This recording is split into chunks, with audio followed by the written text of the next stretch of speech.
Think about it. Think about it.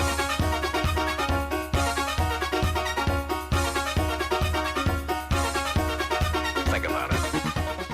And welcome back to High School Basketball Weekly. Tim Moore alongside of Rick Bua for another edition of High School Basketball Weekly. And Rick, we are just about ready now to enter the final week of this high school basketball season. But before we get into that, we'd like to take a little bit different tack here to start our show. Earlier this week, there was a dedication of a mural at the North Adams Armory, and we want to show that to you. And Rick, this is some of the real important people that have played such a big role in youth basketball and high school basketball in the Northern Berkshire community. Yeah, I can't say enough about it. It's absolutely beautiful. I haven't seen the inside yet. I had been in the Army many, many times watching my grandkids play basketball. I haven't been in this year, but it's worth a trip down just to see this. It's very exciting and quite frankly, a little emotional. Right, it really is. And you see some of the people that are featured in the mural, of course, right there in the middle of the screen on the mural to the upper left-hand side. You have Bucky Bullitt, the longtime sports announcer for WMNB, and he's featured in the mural. Brendan Bullitt, his grandson there. You see some of the other people, Jimmy Shaker, of course, Mayor Barrett, who was so instrumental during his administration in office as the mayor in getting the Armory re-renovated and opened and used for youth basketball in the city of North Adams. You just see, of course, Gene Wine there in the bottom center of the picture, along with his daughter, Paulette Wine. Of course, Gene, probably one of the greatest fans of jury sports, especially jury basketball that ever time. Yeah. Exactly, and what a gentleman he was. A great individual, just fabulous. John Shaker, as I said, we talked about him again. Jimmy Shaker had a lot to do with youth basketball, and Yes. assistant coach Jack were set up at jury for a few years too. John Gaudreau, John Gaudreau, of course, Marty's T-ball, and also youth basketball in the city of North Adams, and of course, Rick. If anybody has played high school basketball or youth basketball in the Northern Berkshire area, has passed through the halls of the North Adams Armory. I know I've always told people I played high school basketball for Hoosick Valley, and my highlight as a player was playing at the North Adams Armory. Yeah, if you've never been to a high school basketball game back in the 50s, 60s, or 70s at the North Adams Armory, it's very hard for us to explain what we experienced. It was jam-packed all the time. Of course, it was easy to fill the bleachers up, so there was standing room in the corners. And during the St. Joe North Adams Drury game or Adams game or Adams Hoosick versus Drury, the military police in uniform would be in the corners just holding people back. And of course, the famous Drury bleacher bums underneath the score clock. And up above in his little perch was Bucky Bullitt, right. Like you said, the longtime, very, very famous, the best ever play-by-play sports announcer that we've ever had here in the Berkshires. And his right-hand man, Al Nelson, right. God rest them all, and Sil Lamar. So a lot of tradition there. I know you did a feature on Bucky Bullitt, Tim, not too many years ago at the Armory, and that mural it's absolutely beautiful. Yeah, I can't wait to see it in person. It really is something you want to go see, of course, and we'd be remiss if we left out, of course, you see Mount Greylock girls coach John Jacoby, his son, who passed away tragically as a young man from cancer. Caleb, touching a lot of hearts in the Northern Berkshire community. I remember Caleb playing on that floor. Right.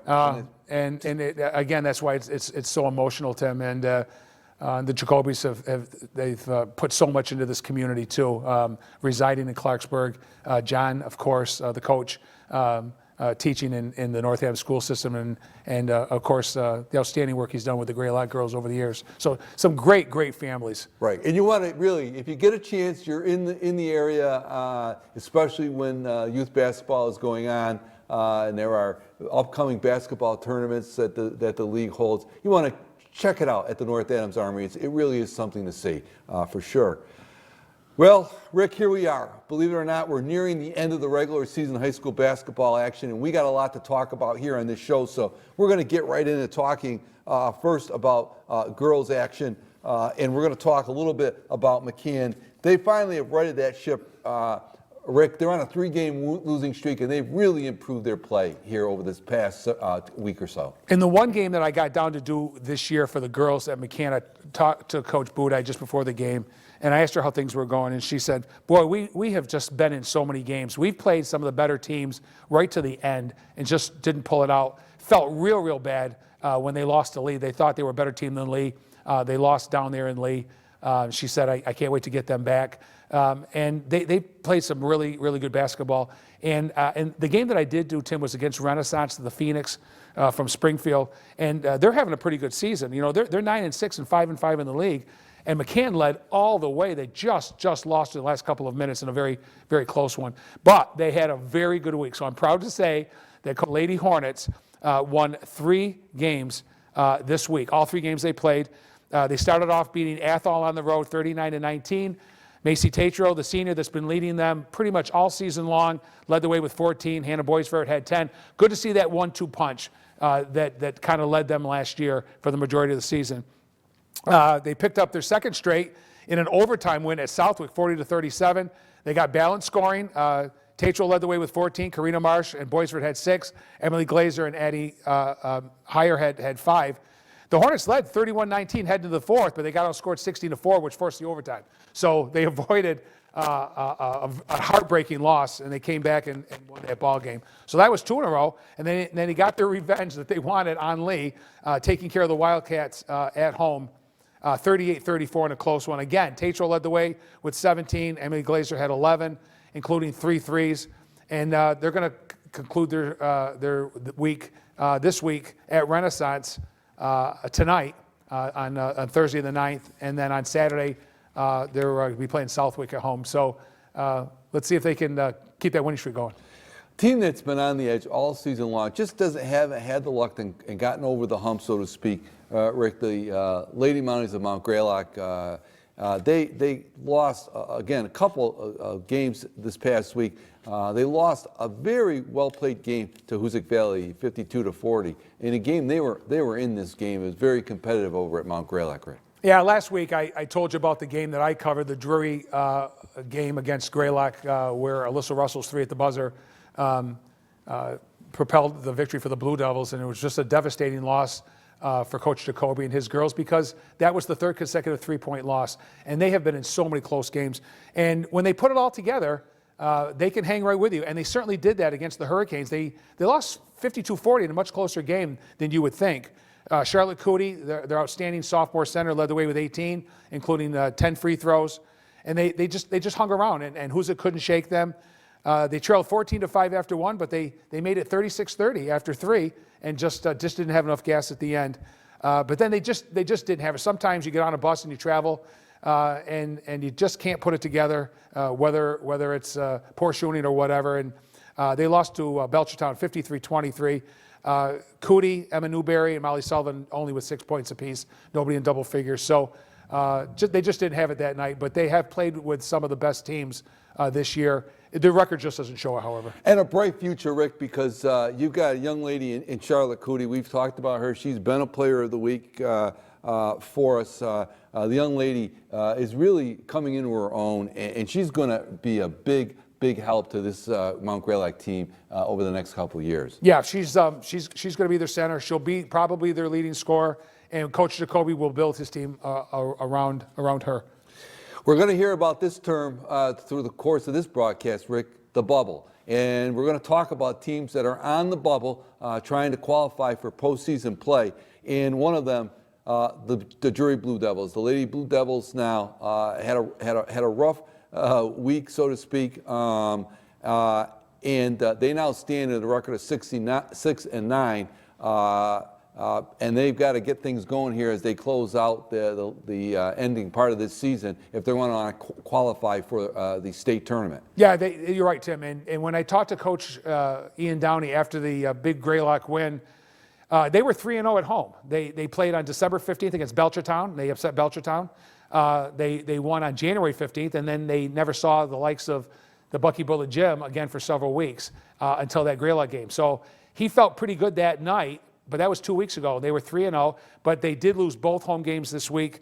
They played a very, very good South Hadley team, and they had them 23-15 at the half, but got outscored 20-4 in the third quarter, and they fell 41-35. South Hadley boys and girls always have an extremely talented group of players, and Drury just couldn't get over that hump. Alyssa Russell led the way in that game, as she has been lately, with 16 points. And then they just shot really, really poorly against Springfield ICS. And that's a team that Drury hasn't beaten in the last 2 years. That's the 5th game out of 5 that they've lost. But 4 out of the 5 were close games, Tim, including the Division 5 quarterfinals at AIC last year, losing at the buzzer in a heartbreaker. In that game, Drury trailed 21-14 at the half, but only 2 points in the third quarter isn't going to get it done. And Coach Downey has told me over and over again this year, they just have to find some consistency. They always have that one bad quarter, and that third quarter killed the Blue Devils. Alyssa Russell led the way again, 11 points. Brooke Bishop had 7. And as you talked about the bubble, Tim, they've got 3 more home games coming up. They're winnable games, but they're going to have to play good basketball. They lost to Agawam early in the season. They're going to try to avenge that loss tonight up at Drury High School. We'll be covering that ball game. And then they've got Monument Mountain on the 14th and closing it out at Mount Everett. So hopefully that home cooking and that home court will start paying some dues again. And we'll talk a little bit about that when we go over the rankings and the schedules and the the standings in the leagues, and we'll talk a little bit about what's coming up for all of these teams as we head down the stretch here. Hoosick Valley, after getting beat in a game that we covered, the Springfield ICS, which we're going to re-show the Hoosick Valley versus Springfield ICS game following this show. So you want to stay tuned if you want to see that game again. Hoosick Valley righted the ship, and they got two wins, Rick. Yeah, they stand at 10-4 overall, 7-2 in the league, still playing good basketball. They took down Munson on the road 47-40. They, again, got some good balanced scoring. Ashlyn LaShore, the very nifty sophomore point guard, led with 15. Taylor Garabedian, who's so consistent, follows so many of the fellow Lady Hurricanes over the last several years with consistent scoring, had 14. And the senior center, Gabby Billets, had 10. So when your point guard is scoring in double figures and your 2 bigs, that always is going to be pretty favorable for Coach Frederick's team. Yeah.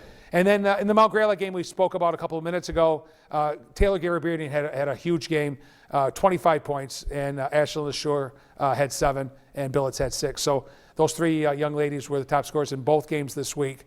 And we'll be reporting on the Granby game that's played this week, and they'll be at South Hadley on February 9th. Right, so they have qualified for the state tournament now with a record of 10-4, so they will be in the state tournament. And for all her efforts, the junior, Taylor Garabedian, is our girls' high school player of the week, and she's a force to be reckoned with when she gets it going.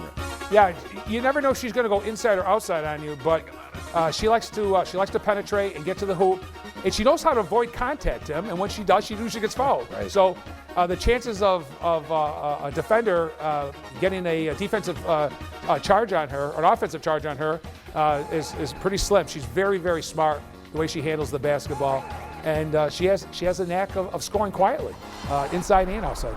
Congratulations to Taylor, our girls' high school player of the week. And now, Rick, let's take a look now at the standings here as we enter the final week of the regular season. And this is very interesting. In the girls' Central Division, you see Springfield ICS, they are a power on top. And then you go down, you see the Blue Devils, 6-9, 5-5 overall. Again, to qualify for the state tournament, you either have to have a 500 record or be in the top 32 ranked teams in the state. Drury is outside the top 32. We'll talk about that in a minute. But as you said, they got some big games coming up, especially for Drury. They've got a game tonight that you're covering with Agawam. Agawam beat them earlier in the year. And then they finish with Monument Mountain and Mount Everett, all at home. Now you see Monument Mountain, who beat Drury earlier in the year, kind of an upset. And then on the other side, you see in the girls' ranking last, Mount Everett. That Mount Everett team is a solid squad, and they're trying to qualify for the state tournament as well. So for the Blue Devils, they got their work cut out for them, Rick. Yeah, they do. And I think this game tonight will tell the tale. We'll have to see what happens after that. But they pretty much need these three. The loss at South Hadley was tough. I was kind of hoping they could steal that one at home. Right.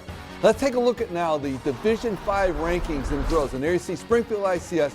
They're in the third spot, having a great year. They are a very fine basketball team for sure. Palmer, we haven't talked a lot about Palmer. They are there in the 5 position, followed by Hoosick Valley. Hoosick gets 6. The question is whether Hoosick or Palmer can move up. That remains to be seen. Taconic, who we haven't talked a lot about, they are in the 11th spot. Lennox, a surprising Lennox team at 12, and then going on down. Mount Everett right now is 26. They don't have the 10 wins to get in, but if they finish in the top 32, they're in. And then you see Drury there at 37. Rick, it looks like their only way to qualify is going to be to get that 500 record. Any team with a 500 record or better, regardless of their ranking, will qualify for the tournament. Yeah, that's exactly right, Tim. I think their best shot is to win out. But they are winnable games. These are teams that Drury can beat, especially at the Bucky Bullet Gym. So a lot of big games for the Blue Devils coming down the stretch here. As for a lot of the teams we're going to continue to talk about. So let's switch over, Rick, now to the boys' action. And on the boys' side, let's talk a little bit about Mount Greylock. Mount Greylock, they just had a nice victory over Athol, a big victory, really. Over Athol, and they remain undefeated in their league, and they're 11-5 overall. So they have already qualified for the state tournament. Yeah, and we talk about this every week, and we talk about, can they do it again? Can they go undefeated in the boys Hampshire North? I think they will. I thought so for a while, but I didn't want to jinx them. But they stand right now at 11-5 overall, 10-0 in the league. They finished 10-0 last year also, so they have not lost a league game, so the league was formed last year. They're going to go 12-0.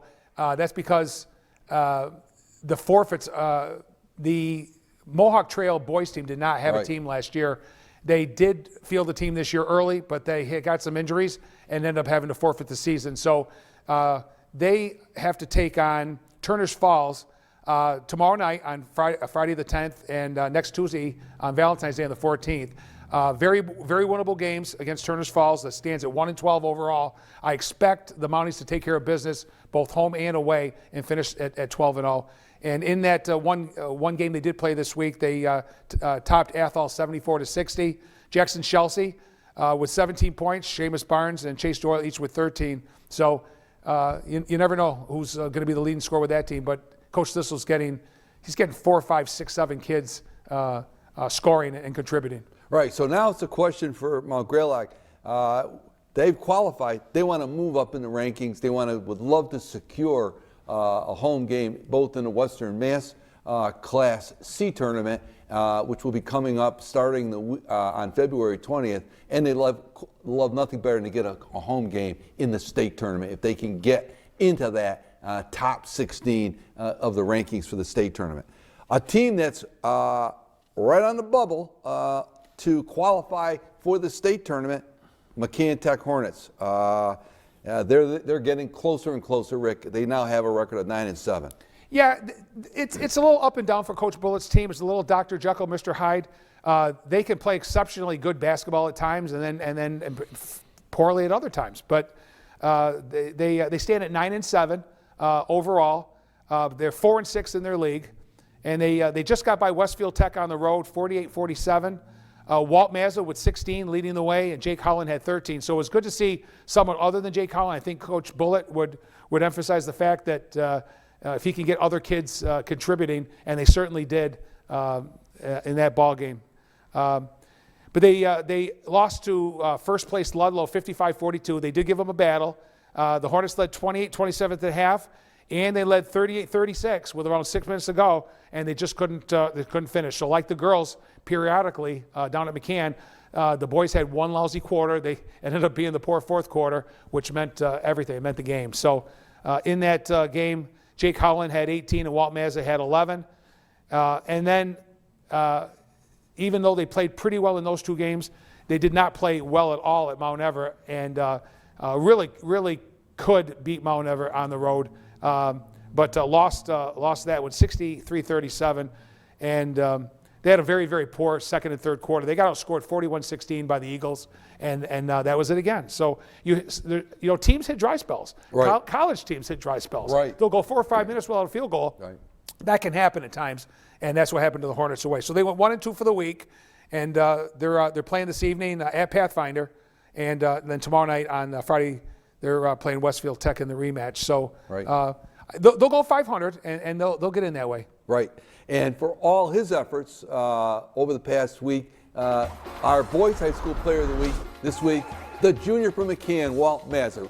Great. Well, Tim, it's really, really good to share the wealth, as we say here. And you know that the Louis Gelatis and the Frank Fields and the Taylor Garabedians and the Alyssa Russells and the Charlotte Cooties, and they're going to get their kudos. They're going to get their players of the week. But with the week that Walt Mazza had, he really contributed to a win and really kept them in that ball game against Ludlow. It was so close. Like I said, they had the lead with 6 minutes to go against the first place team. That proves that Coach Bullett's team can play with the rest. So congratulations to Walt Mazza, first-time recipient of the Boys Player of the Week. Absolutely. Another team on the bubble, Rick, as we come down to the end of the season, Hoosick Valley. The boys, Hurricanes, they had a split decision this past week. They stand at 8-6. We'll go over that a little bit in just a couple minutes, but they're on the bubble too to qualify for the state tournament. Yeah, so they followed the 500, 5-5 in the league, but that is a real tough league. I'm sorry, that by County East, that is an incredibly hard league. It was last year too, and they're kind of hanging around to where we thought they would, being so young. Maybe a different story next year when Frank Field and Joey McGovern go into their senior year. And the ninth graders that have contributed so highly to Coach Robinson's team this year have a year under their belt, and they're playing like veterans now. Yeah. They're not playing like youngsters at all. But they handled Hampshire very easily, 74-29. Ninth grader Quennell Bradley led the way with 20. Good to see a ninth grader leading the way. That's nothing but a bright future for Coach Robinson's program down there. Frank Field had 16, Joey McGovern had 15, and the Hurricanes led 47-15 and never looked back at the half. But then they went to Wacona, and that's an extremely talented team. So Wacona has taken care of the Hurricanes twice this season, Right. both home and away. That one was 66-35. They just didn't have it that night. Joey McGovern, the only Hurricane with double figures with 13. And they led 17-15 for 51-18 the rest of the way. So the Hurricanes are going to be on the road tomorrow night at South Hadley, and then the next night next afternoon on Saturday they take on Renaissance. So South Hadley beat the Hurricanes here. That's going to be a tough one. Renaissance not quite as bad, but they're going to be 500. They got to find two wins. That's the key for them, and we'll talk about what they've got for upcoming games for sure. And talking about upcoming games, etc., Drury Blue Devils, they went through a tough stretch, but they righted the ship and got going there. So they now stand at 8-7, and they're looking for a couple wins. Yeah, it was an up and down week for the Blue Devils. They had that road streak that we were telling about for almost the entire month of January, where they played on the road and ended up losing 5 games. One of them home against Mahar. 4 against some pretty darn good teams from the Bi-County East. But they went down to Lee and took care of the Wildcats 70-48 in a non-league game. Louis Gelati had 19 points and 13 rebounds, and Amont David, the other senior, had 18 with 12 rebounds. The game against Hopkins Academy that Northern Berkshire Community Television was about to broadcast last Friday was postponed due to the cold weather. It's going to be on Thursday, February 16th. We will be there to cover that game. We'll also be covering the game just before the Mount Everett at Drury Girls. So we're doing a doubleheader. Price, do two. Two for the price of one, right? Yeah, that's the motto. So Then they lost to Mahar, a team that they took to the wire here, Right. 59-50. Gelati had 25, Mount David 12. Blue Devils only trailed 36-35 heading into the fourth. And so, like a couple other teams we talked about tonight, they had a poor fourth quarter and just couldn't pull it out. So they stand at 8-7 overall and 5-5 in the league. And their 3 games coming up are real tough ones, Tim. The leaders in the Bi-County East, the Hampshire South, Pioneer Valley will be at Drury, followed by the big one that we're going to be doing live that you're going to be talking about in a moment. Right. Against the Hoosier Valley Hurricanes. Their one and only meeting this year, and they'll conclude the season, the regular season, against Hopkins Academy on Thursday the 16th. Yeah, let's take a look at the standings now on the boys' side, and we'll talk about this a little bit. And then, as you said, on the Hampshire South, the boys' Hampshire South, Drury, there they are, 8-7. They need 10 wins to qualify for the state tournament, and they've got coming up 3 tough games. Pioneer on Friday, tomorrow night, and of course on February 15th, they're going to play Hoosick Valley, their arch rival, at Drury. That's a game we will be broadcasting live right here on channel 1302. It will also be simulcast on WMNB FMLP 107.1. So if you can't watch it, you can tune into it.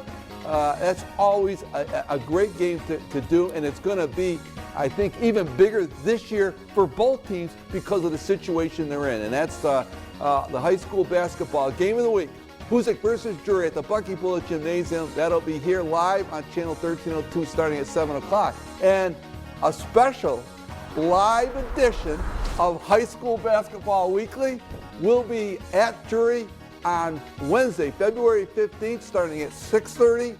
Rick Boo and myself and special guests will be there with the game to follow. Again, that'll be on channel 1302, so you can tune in. We're going to recap some of the action and also bring you what we think is going to transpire between Hoosick and Drury, so you don't want to miss that one. That should be a real dandy.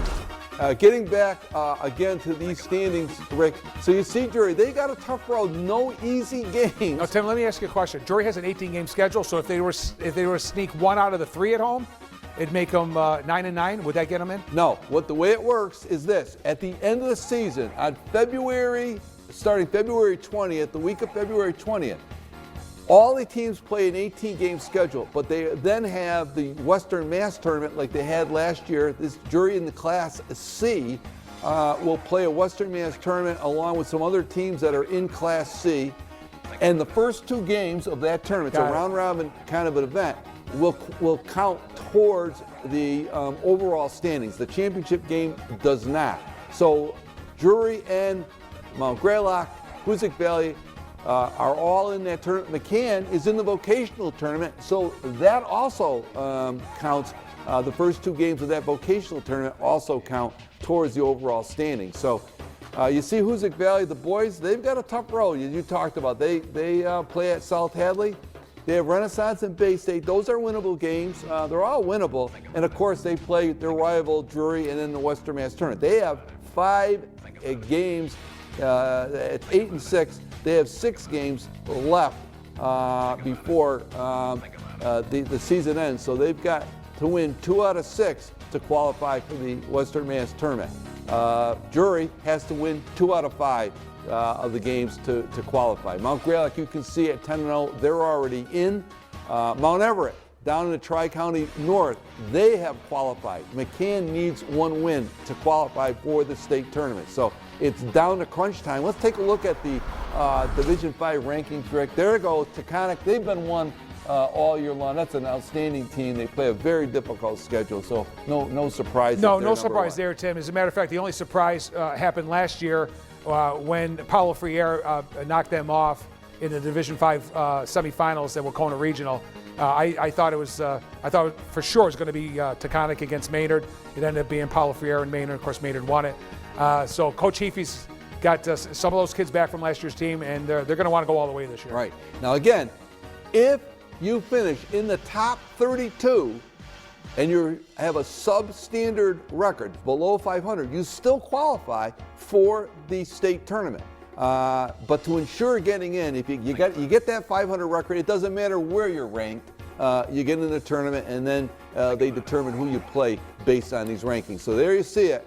Hoosick Valley and Drury, they're on the bubble. And again, a special edition of High School Basketball Weekly. We're going to go on the air at 6:30 on channel 1302 and on WMNB FM 107.1. And of course, followed by the big one, Hoosick versus Drury. That should be a dandy of a ball game. I think it's going to be a great ball game. And before we leave, Tim, I wasn't able to do it last week, but I want to give a congratulations and a shout out to Coach Liz Kay down at Wacona for her 250th win.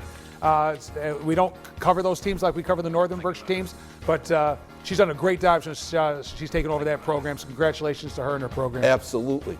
So thank you once again for joining us here on High School Basketball Weekly. We're going to see you next Wednesday night, February 15th at 6:30 p.m. Tune in. I'm sure you'll enjoy it. Don't miss it.